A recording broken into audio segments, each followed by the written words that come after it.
আসসালামু আলাইকুম। এডুহা বিডি চ্যানেলের পক্ষ থেকে আপনাদের স্বাগতম। আজ আমরা যে বিষয়টা নিয়ে এসেছি তা হচ্ছে ১৮তম নিবন্ধনে প্রিলির ফল প্রকাশের সময় জানালো এনটিএসসি। ১৮তম শিক্ষক নিবন্ধন প্রিলিমিনারি পরীক্ষার ওএমআর শিট মূল্যায়ন ও স্ক্রিনিংয়ের কাজ শেষ হয়েছে। দ্রুত সময়ের মধ্যে ফল প্রকাশ করতে নির্ধারিত সময়ের বাইরেও কাজ করছে বেসরকারি শিক্ষক নিবন্ধন ও প্রত্যয়ন কর্তৃপক্ষ এনটিএসসি। চলতি সপ্তাহে নিবন্ধনের ফল প্রকাশ করতে চায় সংস্থাটি।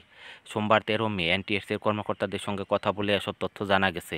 কর্মকর্তারা জানিয়েছেন, ফল পুরোপুরি প্রস্তুত করতে আরও ২-১ দিন সময় লাগতে পারে। ফল পুরোপুরি তৈরি হয়ে গেলে চলতি সপ্তাহে তা প্রকাশ করা হবে। নাম অপ্রকাশিত রাখার শর্তে এনটিএসসির এক কর্মকর্তা দ্য ডেইলি ক্যাম্পাসকে বলেন, আগামী বৃহস্পতিবার ১৮তম শিক্ষক নিবন্ধনের প্রিলিমিনারি পরীক্ষার ফল প্রকাশ করা হতে পারে। এদিন ফল প্রকাশ করা না গেলে আগামী সপ্তাহের রোববার অথবা সোমবার প্রিলিমিনারি পরীক্ষার ফল প্রকাশ করা হবে। এ বিষয়ে জানতে চাইলে এনটিএসসি এর সচিব ওবায়দুর রহমান দ্য ডেইলি ক্যাম্পাসকে বলেন, কবে ফল প্রকাশ করা হবে সে বিষয়ে নির্দিষ্ট করে কিছু বলতে পারছি না, তবে যত দ্রুত সম্ভব ফল প্রকাশ করতে চাই আমরা।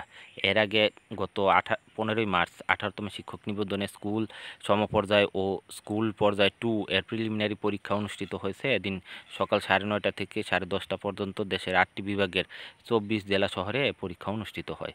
একই দিনে বিকাল 3:30 থেকে 4:30 পর্যন্ত কলেজ পর্যায়ে পরীক্ষা অনুষ্ঠিত হয়। এ পরীক্ষায় অংশ নিতে আবেদন করেছেন 18,65,000 প্রার্থী।